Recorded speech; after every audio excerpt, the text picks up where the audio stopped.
You're listening to Cross Country Checkup. I'm Ian Hanomansing, and our question this week, what impact is Fiona having on you? Our number is 1-888-416-8333. Well, one of the things that a lot of people are thinking about in Atlantic Canada this afternoon, and we heard this from a couple of the callers, is repairs. And what happens next, and how will insurance companies and governments react to this? And even as we heard the woman from New Brunswick raise, should people be rebuilding in places where they were vulnerable this time around? Paul Kovacs is the Executive Director of the Institute for Catastrophic Loss Reduction. He is in Georgetown, Ontario today, and these are issues that he's done a lot of thinking about and research on as well. Hi, Paul.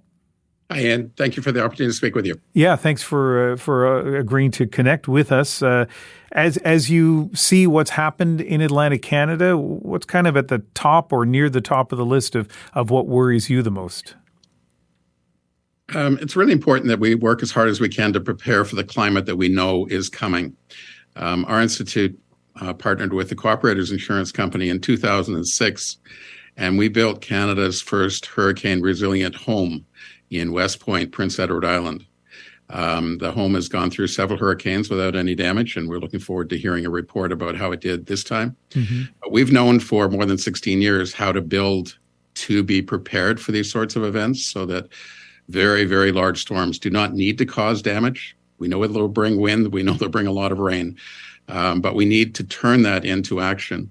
One of the things we're hoping over the next few months is that there is a process working through the government right now about changing the building code to start to bring this in some of the requirements for new construction so that we are better prepared as we know how to be for strong winds and for heavy rain. So without too much detail, give me an example of a hurricane-resistant or resilient house, something that you did in your model home in Prince Edward Island that maybe other homes wouldn't have.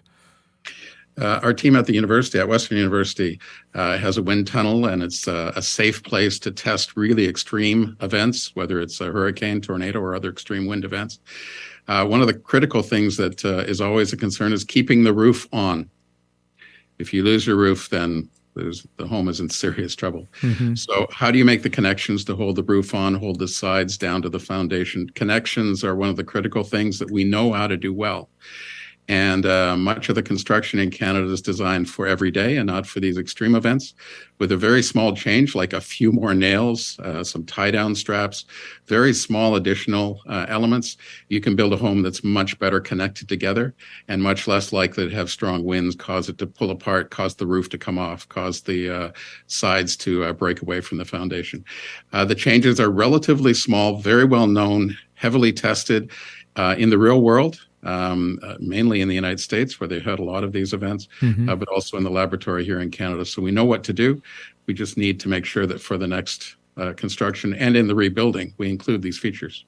We're speaking with Paul Kovacs, Executive Director of the Institute for Catastrophic Loss Reduction. He is in Georgetown, Ontario. Paul, it's one thing to build a house properly, but then there's location. And I look at Port aux Basques and I see these houses, and we heard from our meteorologist there, this unprecedented storm surge came and swept away houses. Wouldn't have mattered how strong the roofs were on those homes. The entire house, in some cases, was swept into the sea or at least picked up and moved. So what do you do in that situation? Location matters, and the science available to help us know where are the safe locations to build is getting better all the time. So it's really important that we use that science and we use that well so that we locate properties in the right place. The rain was experienced all across the area, and so preparing for heavy rain is something that applies to everyone. The strong winds in this case were affecting everyone. And so there's some features that just fit for all.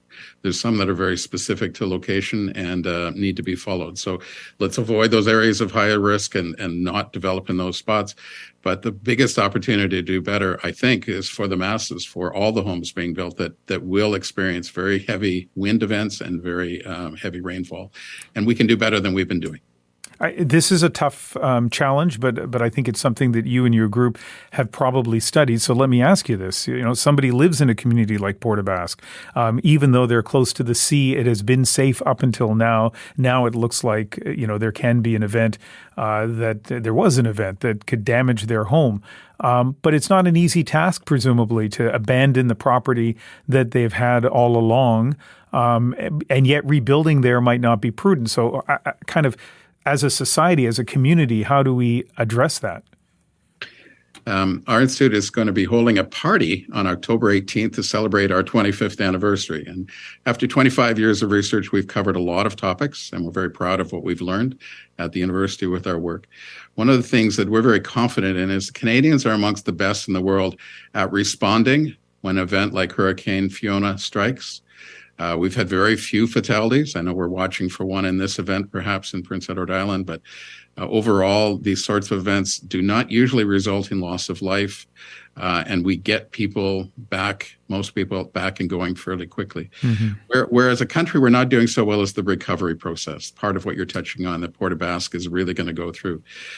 We set up a new team, which we call our Resilience and Recovery Team, where we have a group of scientists who only focus on the recovery process. We're available to the mayor, to anybody who's looking for help, and we've been pleased to go in. We've offered some support that really helped, I think, in communities like Calgary after their worst hailstorm, and Barrie after a tornado, and Lytton after they were destroyed by a wildfire. The recovery process is really hard, and we have a 3-part program that we'd be pleased to share with anybody who wants us to come in as volunteers and help with the recovery process. It is not easy, and doing it right is hard, but for those determined to put back a community and put it back better so it is not vulnerable in the future, there's a lot that we know about how to do that, and there's teams like us who are available to help. It's nice to have a feeling of control, especially when it's borne out in the facts and the evidence. And so I appreciate that. And I'm sure some people will be Googling your organization to get more information. Paul, thank you very much for speaking with us. Ian, thank you for the opportunity. Paul Kovacs is the executive director of and here's the name of the organization, Institute for Catastrophic Loss Reduction. And we reached him in Georgetown, Ontario today. As I've said, we've had such terrific calls on the program, and we're going to